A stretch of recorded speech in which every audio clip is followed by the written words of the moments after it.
ভরা মেঘ ওই দু চোখে দেখতে আমি পেয়েছি। একলা মনে নির্জনেতে তোমার ছবি এঁকেছি, নাম রেখেছি বনলতা যখন দেখেছি। হয়তো বা সেই ক্ষণেই তোমায় ভালোবেসেছি।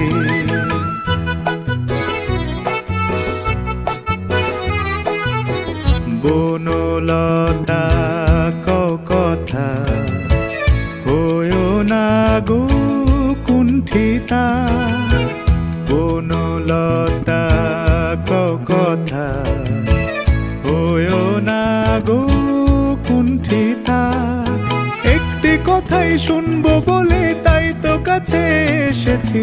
বলবে কি গো আমিও তো তোমায় ভালোবেসেছি। একটি কথাই শুনবো বলে তাই তো কাছে এসেছি।